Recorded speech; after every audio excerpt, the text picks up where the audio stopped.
Welcome to another Nordic Ants Vivarium update, and this is some dramatic music to start with.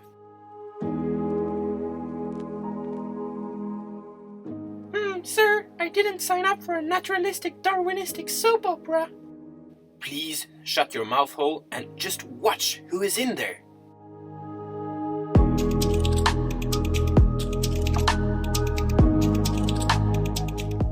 Hell yeah! In this epic update we will be introducing our first ever amphibian, a frog, and afterwards some golden ant, just for you ant lovers out there. I hope you enjoy and also have a fantastic day, and let the intro soon begin.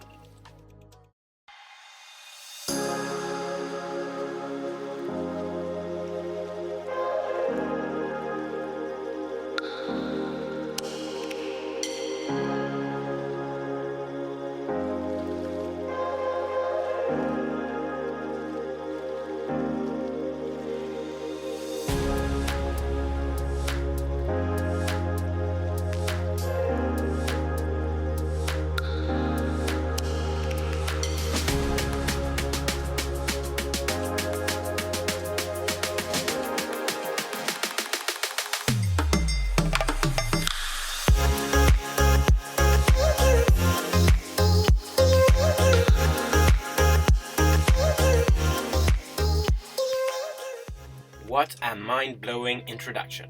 But let's dive right into the realms of this magnificent vivarium. Everything here is prospering, as you can see, and some may have noticed the stagnating snail population in recent videos, or at least I have.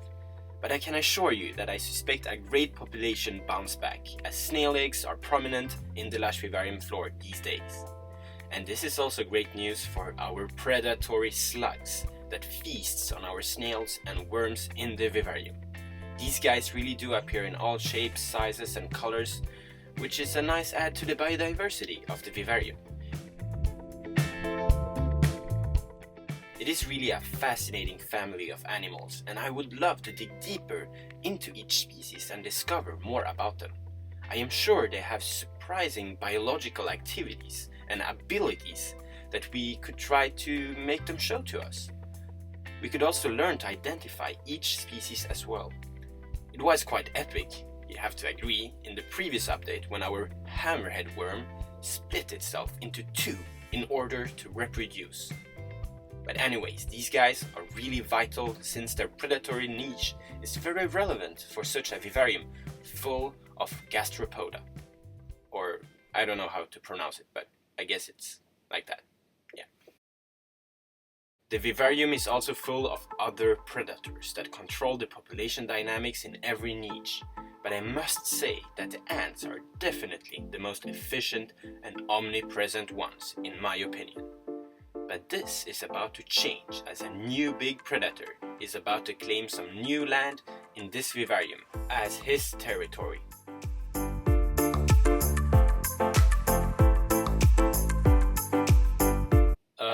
Hey dude, come down from there. This is your introduction part.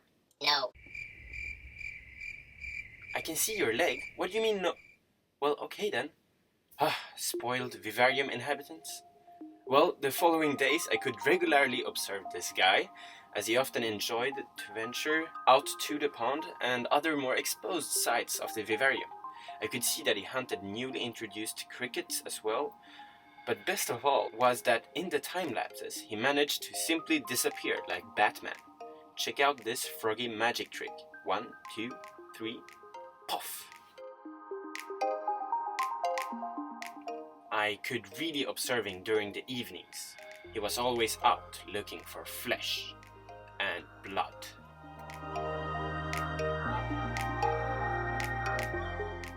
But he was never hunting alone. Other predators, such as this huge spider, were also out, looking for blood to spill.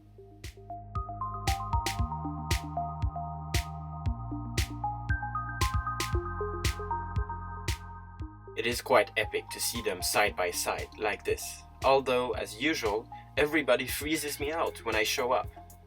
It is kind of mean doing this, I think. Although the snails apparently feel some empathy towards me and use the awkward situation as a payback opportunity. That must have been slimy. You go, Mr. Snail. Nevertheless, I can just hope that the frog thrives in this habitat. Some of you newcomers may be wondering about the egg, so I thought we would all together go through the vivarium egg cycle once more. So, this is a new freshly placed egg that at first doesn't seem to cause much activity, except some wandering flatbugs that we encountered in the last video. They sure seem to do well, just chilling out in all the parts of the vivarium, exploring and doing whatever they do. But soon as time goes by, other animals start to explore this nutrient-rich resource.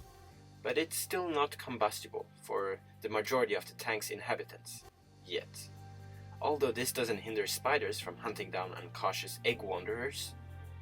But it often doesn't take long for the first snail to attack the juicy egg content and then afterwards turn it into a feast. Ironically, the egg also strikes back by drowning the clumsy snails. Have a look at this one that wasn't quick enough to get out the hardening egg substance. At least he died doing what he loved. I hope.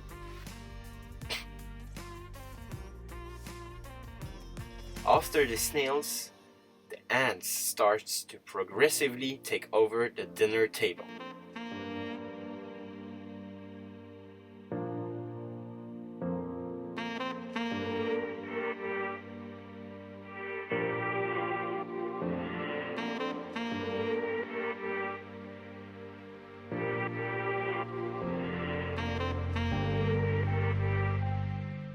Sometimes even the flatbugs join them at the dinner table. These guys are really making this vivarium their new home. Look at their amazing morphology, so flat. Then the transaction period begins as the egg starts to become more and more liquid, again, which attracts flies. And all of you that has already seen this cycle knows exactly what's about to come next. Prepare yourself. And I couldn't warn you, I'm sorry. But the fly's eggs starts to hatch and an entire generation of fat, slimy, disgusting and scary worms starts to infect the egg. Isn't nature just beautiful?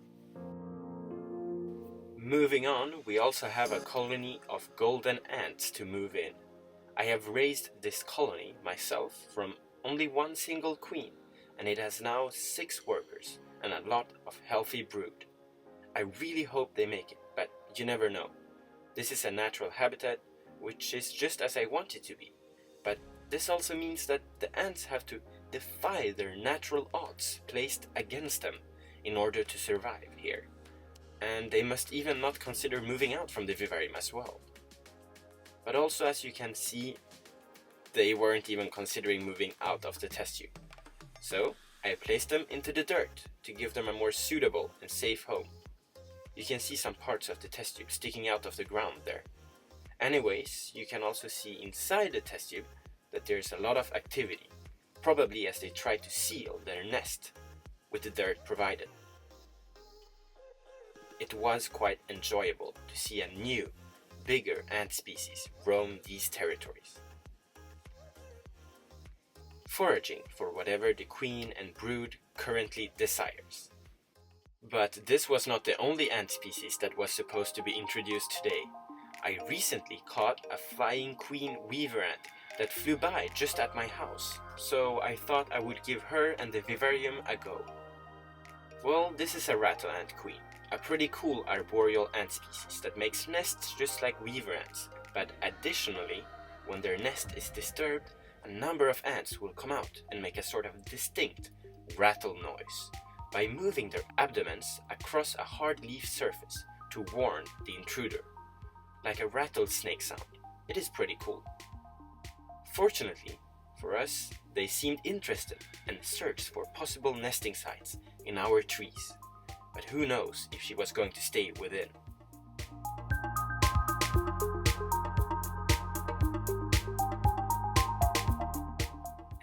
And that was all for this episode. Be sure to subscribe for the next video that will feature a whole new colony and plant that somehow coexists in an insane symbiosis.